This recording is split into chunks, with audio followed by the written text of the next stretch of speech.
Sveiki atvykę į Europass tinklalaidę. Ši tinklalaidė yra tarptautinio projekto Europass dalis, kurį finansuoja ES Horizonto Wide programa. Europass nagrinėja šiandieninius iššūkius atminties studijose, politikoje, viešajame diskurse ir svarbiausia visuomeninėje istorijoje – tyrimų ir praktikos lauke, kuris analizuoja, kaip istorijos žinių kūrimas gali tapti demokratiškesnis, atviresnis, labiau įtraukus ir įgalinantis visuomenę. Šioje tinklalaidėje projekto komandos nariai kalbasi su visuomeninės istorijos praktikais, mokslininkais, muziejininkais, aktyvistais, filmų kūrėjais ir daugybė kitų įdomių žmonių apie šios intriguojančios mokslinės ir praktinės krypties vystymą, iššūkius ir pasekmes. Jei norite sužinoti daugiau apie projektą, sekite Europass Facebook ir LinkedIn platformose. Šiuo epizodu pradedame lietuvių kalba įrašytų laidų seriją ir linkime jums gero klausymo.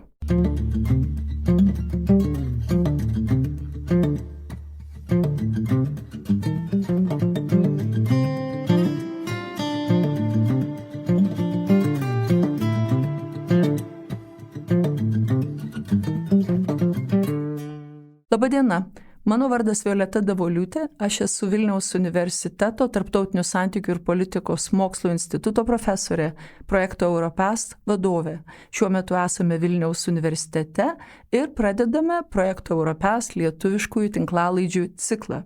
Ir štai pirmajam epizodui pasirinkome klausimą, kuris vis dar karštai svarstomas visuomenėje, sulaukia daug diskusijų, tai yra palikti ar nukelti Salomėjos Nėries skulptūrą.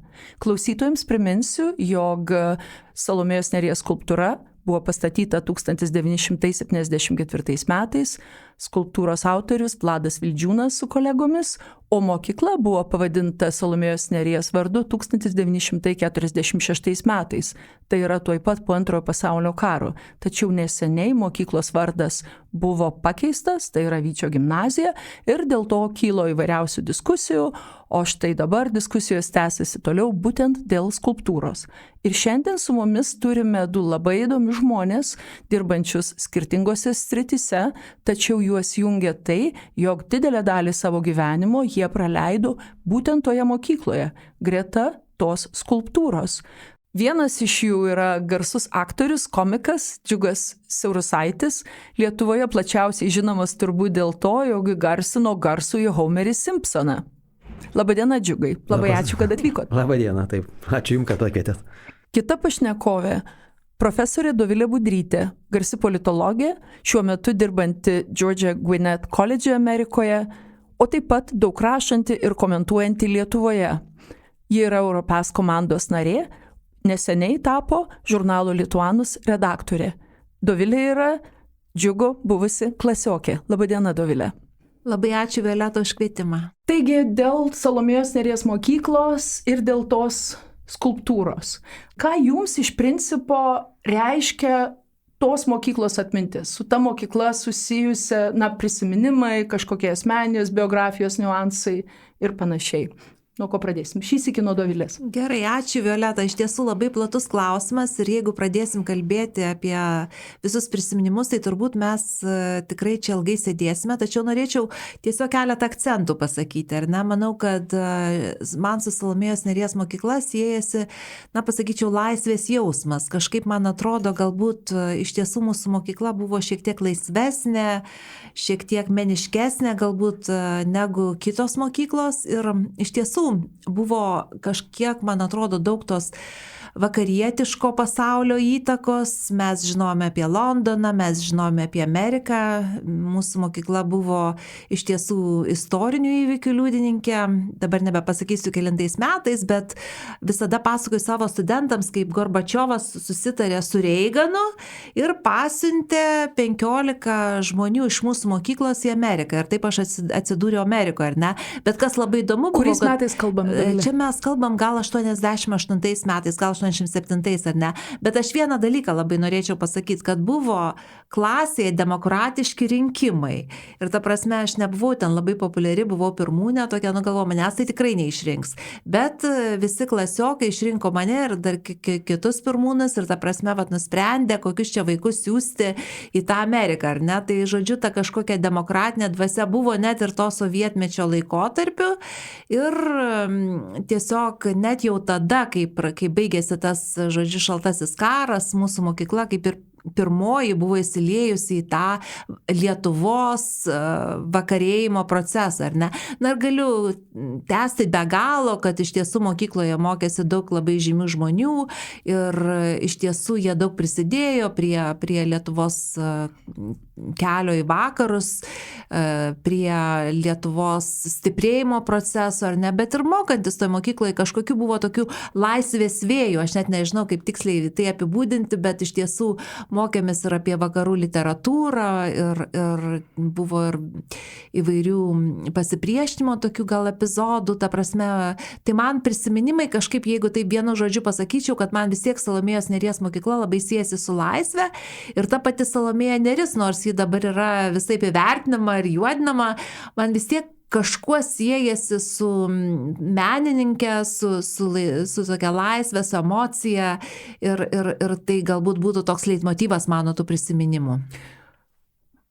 O jūs, Džiugai, ar sutinkate su ta demokratėjimo atmosfera? Šiaip, jo, sutinku. Šiaip šita mokykla man irgi kelia labai daug sentimentų ir gražių visokių ir stiprių, ryškių prisiminimų ir nostalgija ir taip toliau.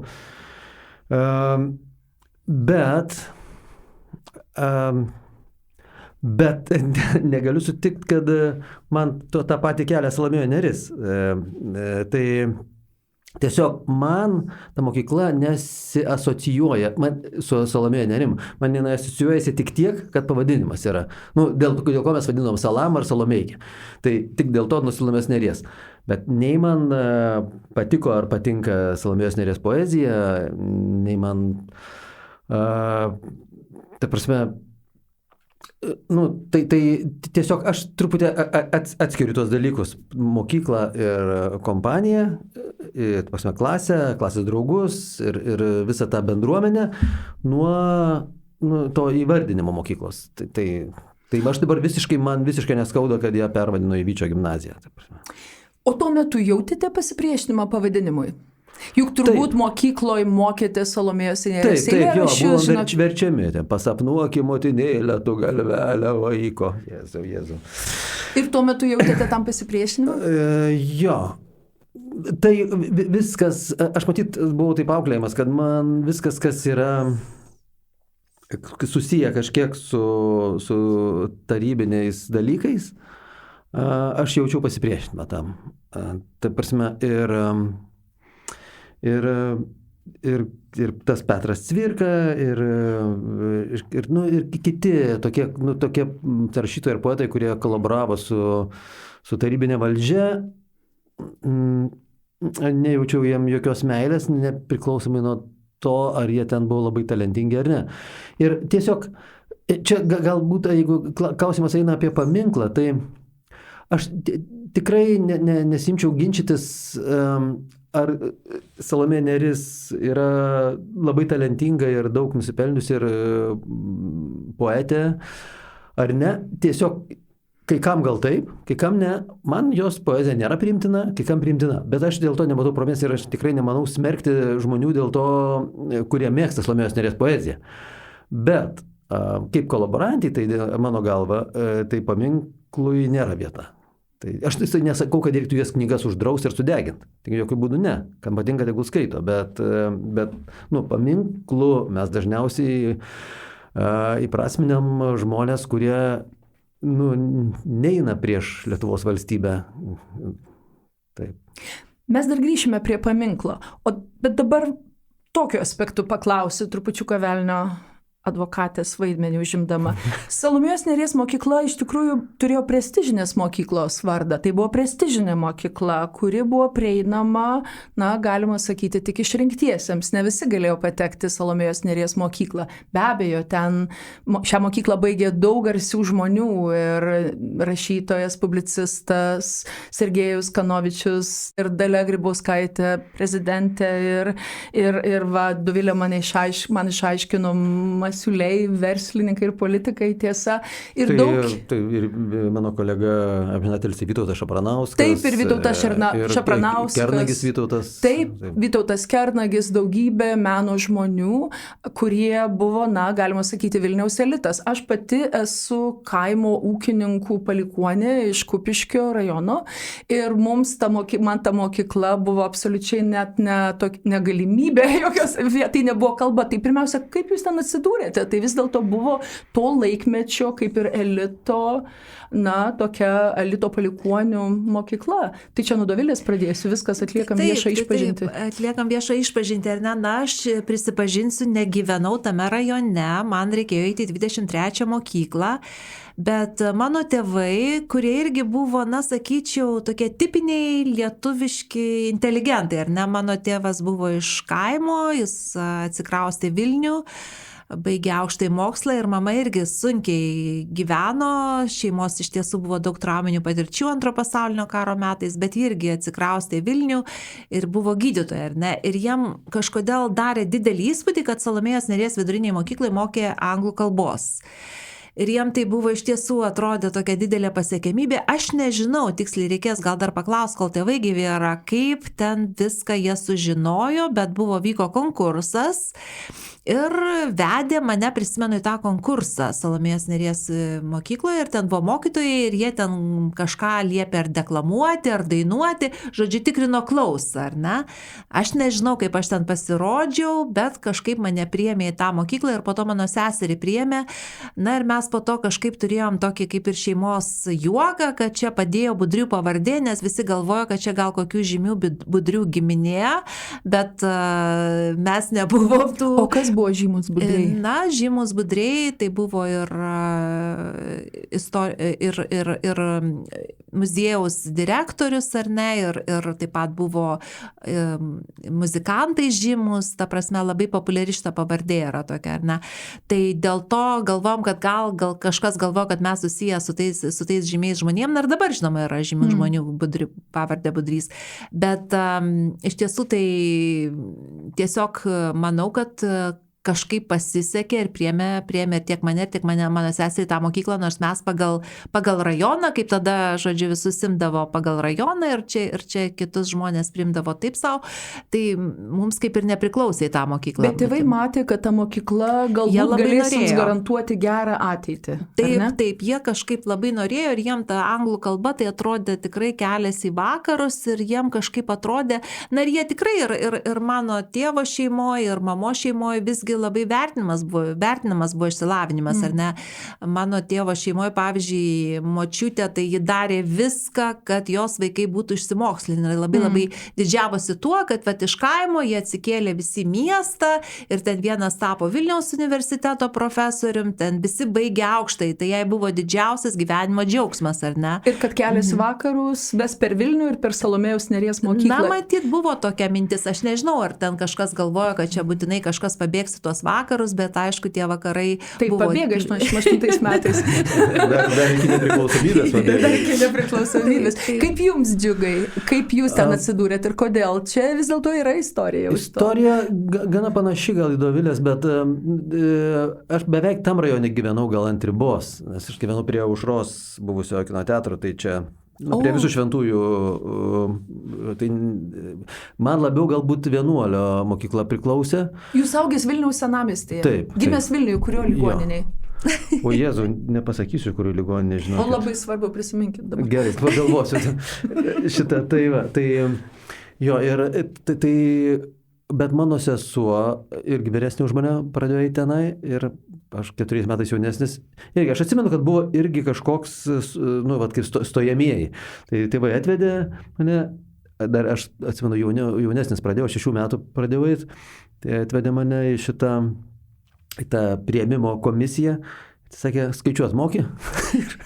Ir aš sakau, taip, iki 1000. Ir pradėjau, 1, 2, 3, 4. Ir suprato, kad reikės klausyti iki 1000. Sako, gerai, užtenka. Priimsim. Tai va, tai tokia kažkokia istorija. Tai man taip ir mokėmės. Bet klausimukas toks, Džiugas paminėjo, kad viskas buvo nepriimtina, bet turbūt kai buvot maži, kai formavosi jūsų tapatybė toj mokykloje, jūs buvot skatinami didžiuotis savo mokyklą, ar ne? Jūs neįsivaizdavot, kad jūs esat kažkokie kolaborantai, nes esate toje mokykloje? Ne, tai tada apie tai galbūt nelabai galvoju, ten svarbu šiaip draugų kompanija ir viskas, tai, bet po to, kai jau, truputį praregi ir supranti, kur tu gyveni, kad tu gyveni ne kažkokiai laisvoje Lietuvoje, Tarybų sąjungoje kažkokioj, okupuotoje Lietuvoje, tada jau pradedi analizuoti, kaip čia įvyko, kodėl taip įvyko. Ir tada jau tas pasakojimas apie Salomėją Nėrį, kaip jinai vežė saulę iš Maskvos Lietuvą, neatrodo labai priimtinas.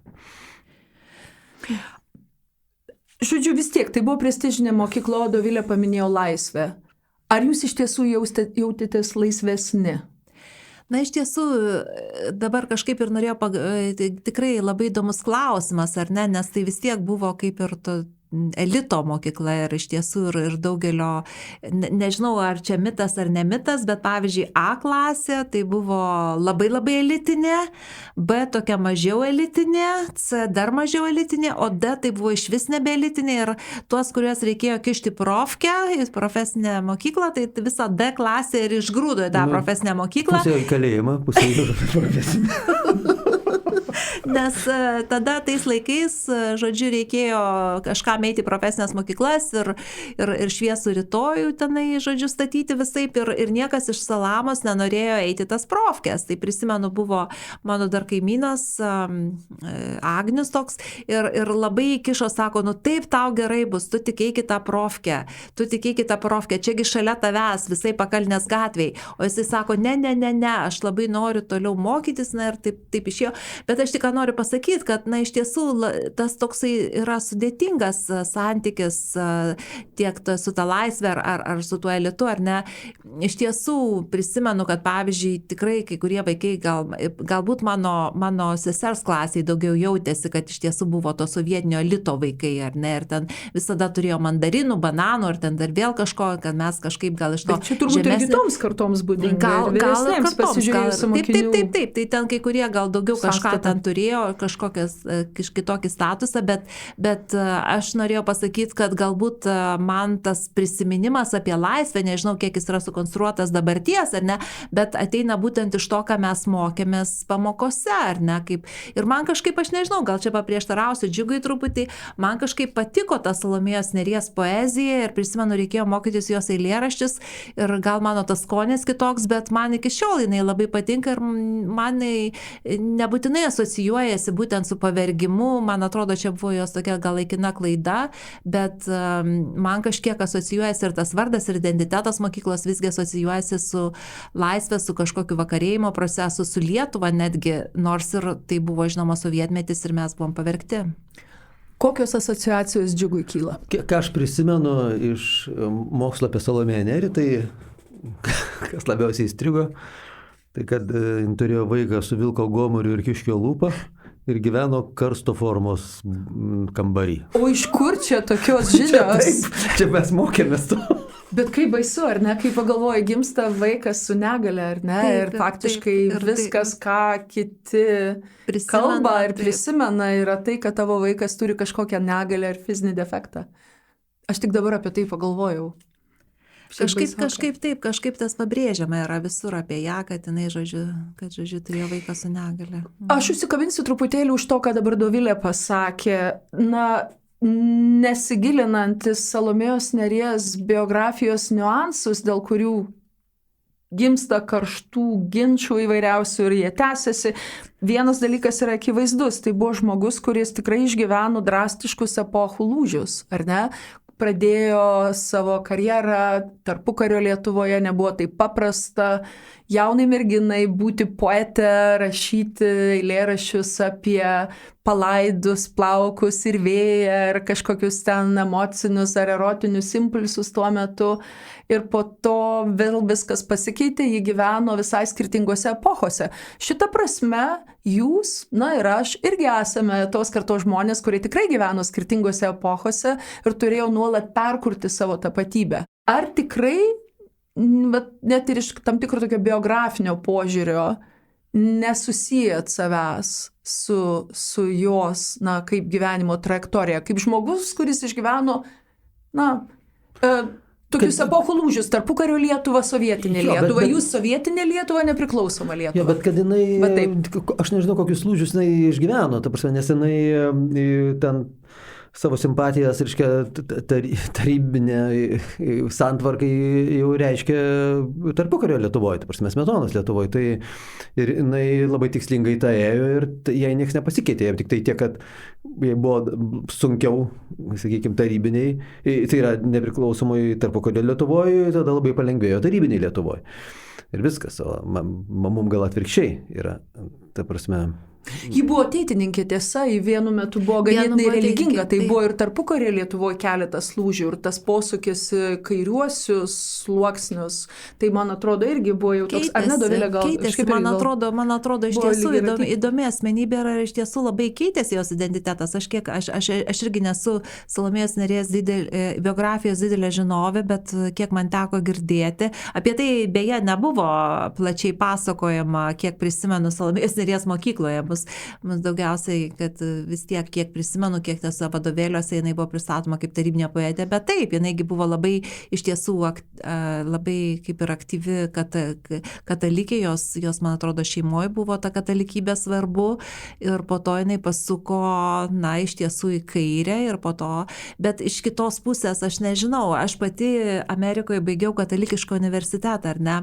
Ir prisimenu, buvo toks profesorius ir nežinau, kiek čia reikia apie tai kalbėti, bet tas, žodžiu, yra katalikybei ta kryptis, ar ne, vadinasi social justice, socialinis teisingumas, kuris yra labai artimas tam tarybiniam galvojimui. Ir tas profesorius, aš prisimenu, atvažiavau iš Lietuvos, dar 91 metais ir jisai turėjo tokį kursą ir jis tai buvo įsitikinęs tarybinės santvarkos žavumu ir gerovė, ir kaip čia viskas sutampa su katalikų įsitikinimais ir aš sakau, tikrai nesutampa, baisi ta Sovietija yra ir jūs tikrai neteisus, ar ne?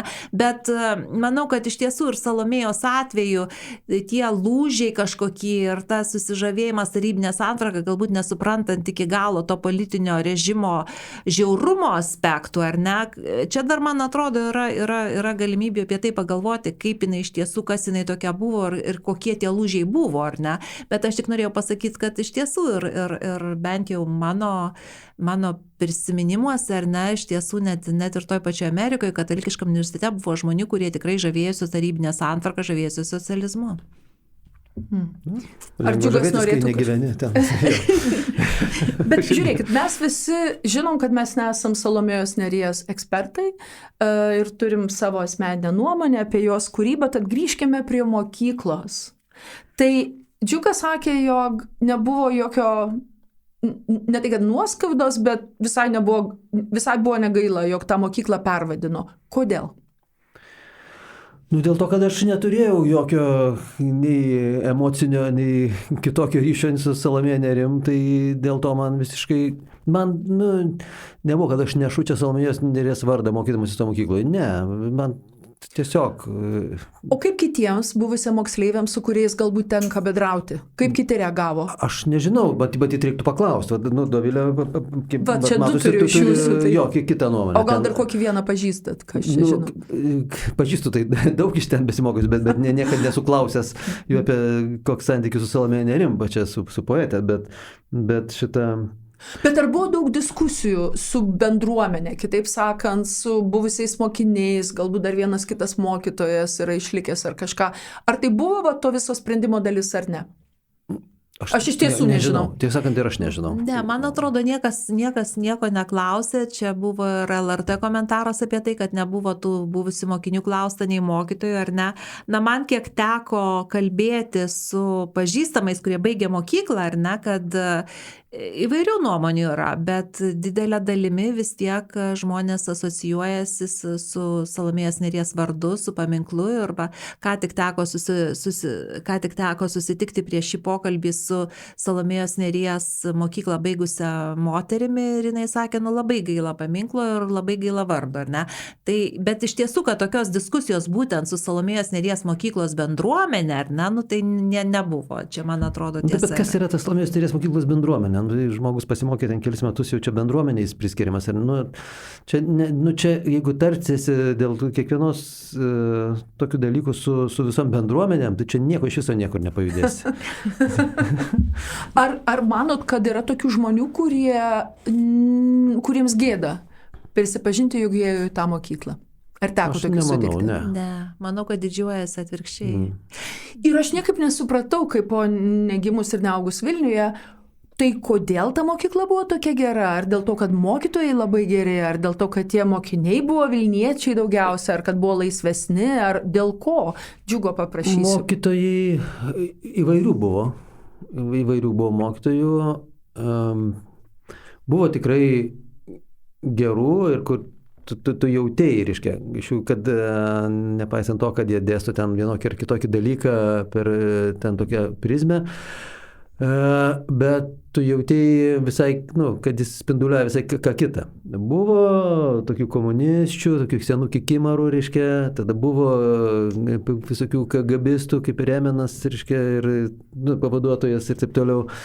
Aš atsimenu, kai mes ar kokioj buvau klasė, neatsimenu, gal 6 kokioj, per rusų pamoką, tu buvai mūsų grupiai rusų ar ne? Mes dviejų grupė, ne, kitoj. Ivanova, mūsų Ivanova buvo mokytoja, tai dabar atsimenu, ir buvo 8 kažkelinti metai, bet kokioj aš 5-6 klasėje buvau. Ir mokėmės Tarybų Sąjungos Respublikų vėliavas. Ir, reiškia, kaip, sakė, kokia Lietuvos vėliava, aš tai lepteliu geltoną, žalią, raudoną. Ten perbalų nubėgo pas Remeną, pas pavaduotoją, čia šitą, čia taip ir taip. Aš tada nelabai, kadangi buvau labai mažas, aš tą labai gerai prisimenu, aš nelabai suvokiau pasiekmių. Ir tada jo, aiškiai, kvietė tėvus, ten mama, atsimenu, verkė tenai kabinete pas...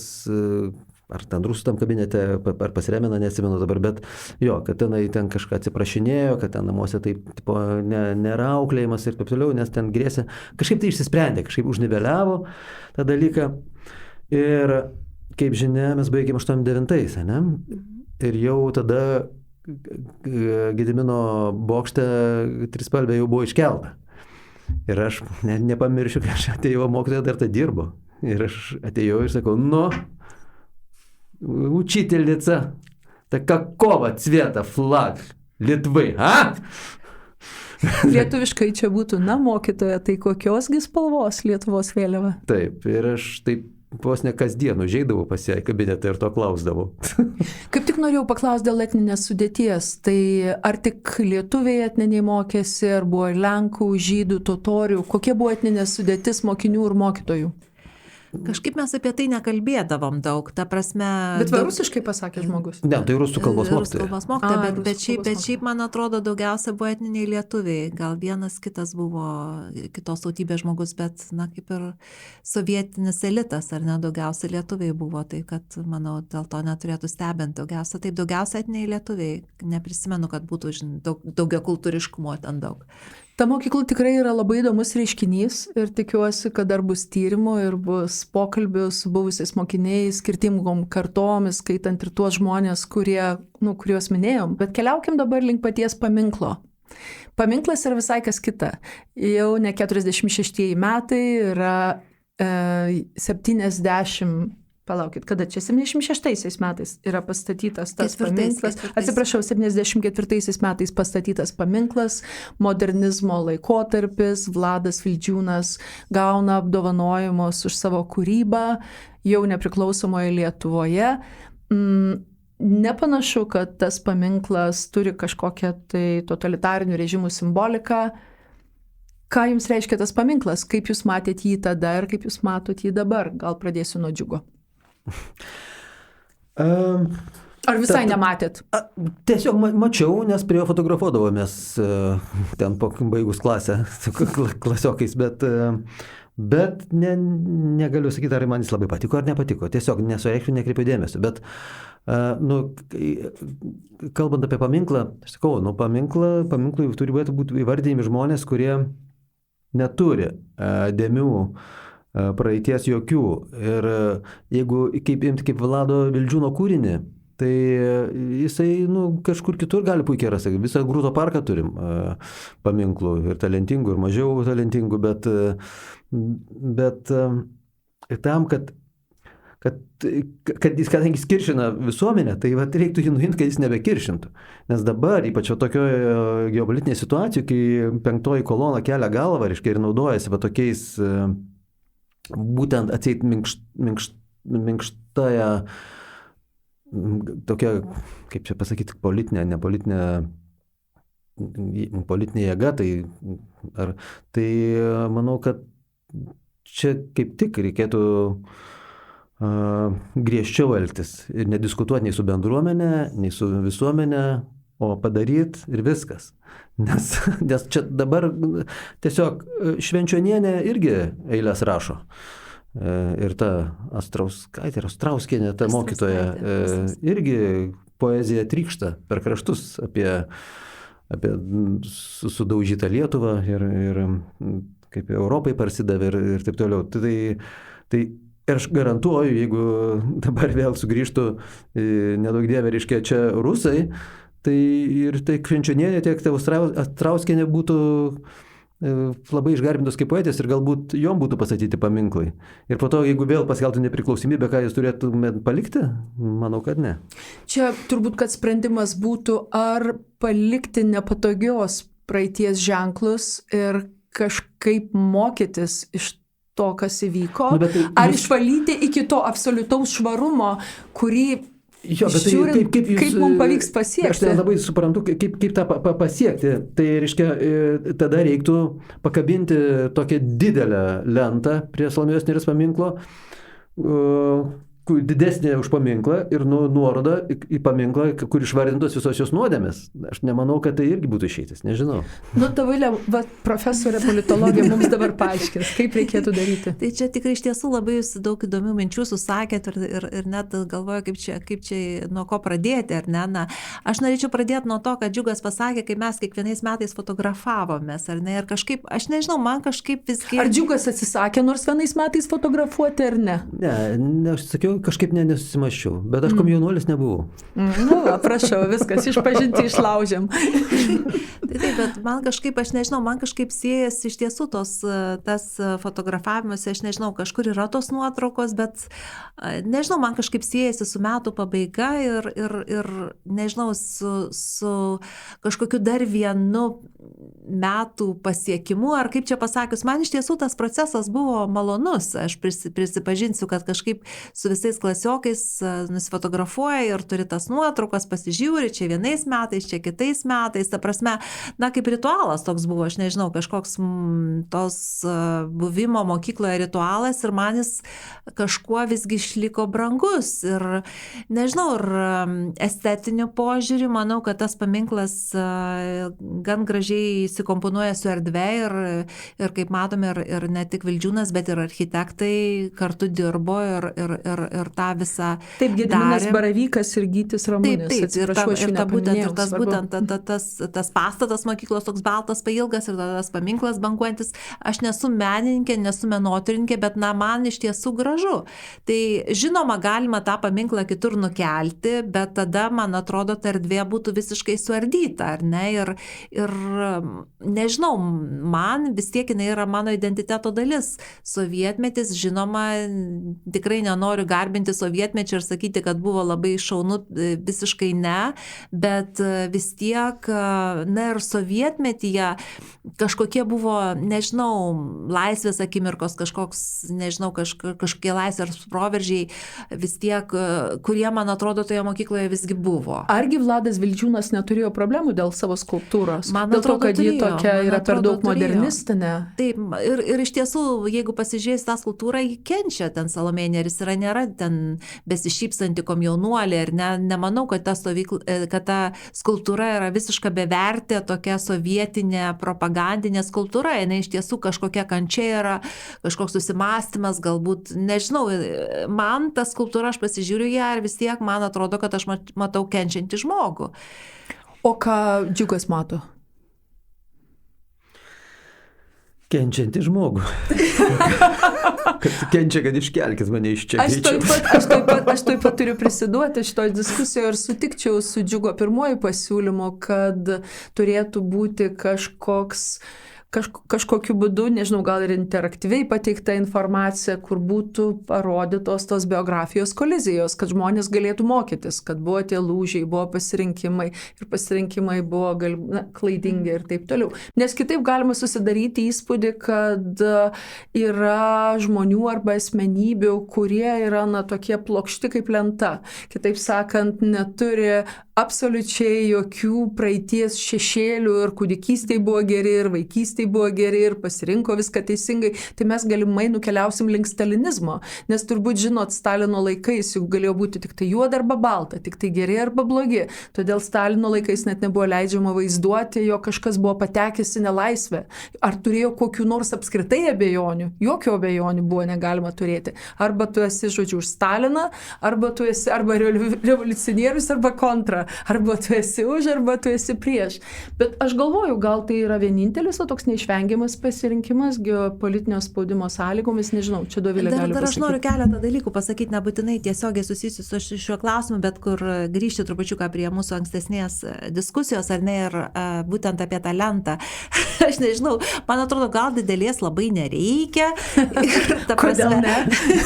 Nežinau, negražiai atrodys. Bet aš irgi manau, kad čia gal ir yra tokia vakarietiška tradicija ir norėčiau šiek tiek galbūt lyginamąjį aspektą iškelti šiek tiek, nes žinoma, tie atminties karai, tos problemos vyksta ne tik Lietuvoje, kad čia Lietuva kažkokia išskirtinė, dėl to tikrai nereikia susidaryti tokio įspūdžio. Ir aš tiesiog, tikrai įdomus klausimas, pavyzdžiui, Amerikoje, aš gyvenu Atlantoje ir ten yra tikrai dideli tie atminties karai dėl skulptūrų susijusių su pilietiniu karu, ar ne?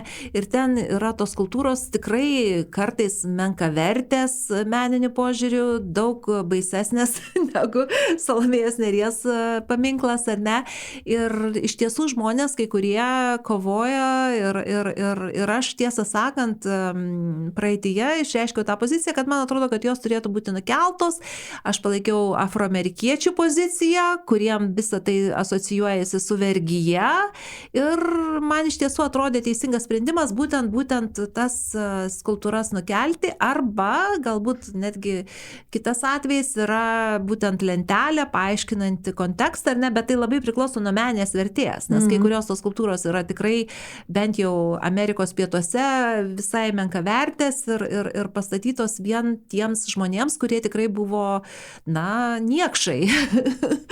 Bet dabar iš tiesų Salomėjos Nėries atvejis yra daug sudėtingesnis, mano akimis žiūrint, ir aš tiesiog iš tiesų kelia tikrai daug klausimų ir įdomu yra tiesiog galbūt ir tuos kitus kontekstus įvesti į šią diskusiją ar ne, bet aš irgi linkstu link to, žodžiu, kad iš tiesų kažkas turėtų, bet čia klausimas yra kas būtent tai padarytų, iš tiesų kažkokį kontekstą duoti tai skulptūrai, kad ten būtų toje pačioje vietoje ir nebūtinai vien tik nuodėmės ar ne, bet būtent ir kiti jos kelio posūkiai ir čia Dovilė suka link muziejaus. Ne, bet žinoma buvo nuodėmės, bet nebuvo vien nuodėmės jos kelyje, ar ne, ir yra tikrai įvairių vertinimų ir įvairių asmenybių vertinimų ir taip toliau. Turbūt ir savo šeimose pasižiūrėję rastumėm įvairiausių nuodėmių vienokių ar kitokių, nes istorija, kaip nebepamenu, kas pasakė, dažnai susideda iš tų pilkųjų atspalvių. Taip, be abejo, aš dėl to niekada ir neįsiu į politiką, nes dėl to aš žinau, kad apie mane gali ištraukti tokios informacijos, kad aš ne... Tai dabar reikia iškart viską atskleisti. Bet aš tiesiog man toks, nežinau, ar tai tinkamas palyginimas, bet čia neseniai praėjęs skandalas Me Too, kur buvo, kur autoritetai griuvo nepaisant meninio lygio, ta prasme. Tai ar čia irgi nereikėtų taikyti panašios, reiškia, taisyklės. Tai nesvarbu, kiek tu nusipelnęs, kiek šitą padarėjai, nuodėmė, viskas, viso gero. Ir kaip tai lietė ir pasauliniu mastu, ir Kevinas Spacey, ir lietuvių, ir Šarūnas Bartas, ir visi kiti. Tai čia buvo kažkodėl griežčiau pasielgta negu su karo nusikaltėliais arba, sakykime, kolaborantais. Tai sakau, čia sunku dabar pasakyti, kaip reikėtų elgtis. Aš tai sakant, bet, nežinau, mano nuomonė tokia, gal pasikeis, nežinau. Šiaip tai labai įdomios paralelės ir labai keliančios sudėtingus klausimus. Aš galvoju, kad jau einant link mūsų tinklalaidės pabaigos, gal svarbu ir tai, kad mes vis dėlto diskutuojame apie savo pačių praeitį, kažkaip aiškinamės tas takoskiras, galbūt mes galėsim aktyviau aiškintis tas takoskiras, nežinau, ir savo šeimų pasirinkimuose, savo kažkaip pačių tapatybės tą kaitą. Nežinau, aš vis dėlto už tą demokratiškumą, kaip Dovilė. Taip, žinoma, labai svarbu yra daugybė perspektyvų ir įvairūs atspalviai. Ir net Džiugas paminėjo tą cancel culture kultūrą, Me Too judėjimas ir taip pat, žinoma, panašus judėjimai buvo susijęs su rasizmu Amerikoje. Čia iš tiesų įdomus reiškinys yra, kad atėjo ir Lietuvą, ar ne? Ir iš politologinio taško aš nežinau, kiek kam yra įdomu, bet manau, kad tai buvo viena priežasčių, dėl kurio kilo trumpizmas. Nes žmonės protestavo prieš tą cancel kultūrą. Nors aš visai, kiekvieną savo kūno ląstelę esu už moterų teisės ir iš tiesų tikrai ir už įvairių žmonių teisės, įvairių etninių grupių, rasinių, taip toliau. Tačiau tai, manau, labai be galo pakenkė Amerikos demokratijai. Aš negaliu patikėti, kad aš tą sakau, bet taip yra, nes būtent ta cancel kultūra, ką padarė Amerikoje, taip tiesiog sustiprino polarizaciją, kad dabar žmonės nekenčia vienas kito. Jeigu seniau buvo 50-60 metais, pavyzdžiui, negalėjo, tėvai sakė, jau tik jau nesituok su afroamerikiečiu, ar ne? Tai dabar sako, tik jau nesituok, jeigu tu esi demokratas, tik jau nesituok su, žodžiu, respublikonu, ne? Tai tokia polarizacija politinė įvyko ir būtent įvyko dėl tų dalykų, apie ką mes kalbam, ar ne? Tai Lietuvoje, man atrodo, vyksta panaši polarizacija ir kažkaip reikia diskutuoti, kalbėti apie tai, kad tokie dalykai neįvyktų, nes tai yra be galo pavojingas dalykas, ypač šiuo geopolitiniu laiku. Čia dar aš prisiminiau Vengrijos atvejį, tarkim, polemiką dėl tokio veikėjo vardu Imre Nege, kuriam buvo paminklai irgi pastatyti, skulptūros, bet Orbano laikais buvo ten pašalinti paminklai, atminimo lentos, nes nors jis ir žuvo revoliucijos, sovietmečių, Vengrijos revoliucijos metu, bet jis vis dėlto buvo savo laiku komunistų partijos narys, kuris po to pasisuko prieš tą partiją ir prieš tas vertybės, bet pasak Orbano ir jo žmonių, žodžiu, vien tai, kad jis kažkada priklausė tai komunistų partijai, jau automatiškai reikalauja, kad jis būtų ištrintas, pašalintas ir toliau iš viešųjų erdvių. Ir viskas tas atrodytų lyg ir neblogai, bet tada matėm, kur nukeliavo Vengrija ir kur dabar jie yra. Tai čia sudėtingi dalykai ir, bent jau verta apie tai pasikalbėti. Tai tą progą noriu padėkoti dviems puikiems pašnekovams, tai aktoriui, garsiam komikui, laidų vedėjui Džiugui Siaurusaičiui ir profesoriai, redaktoriai, Lituanus redaktoriai Dovilei Budrytei. Ačiū, Violeta. Ačiū Jums.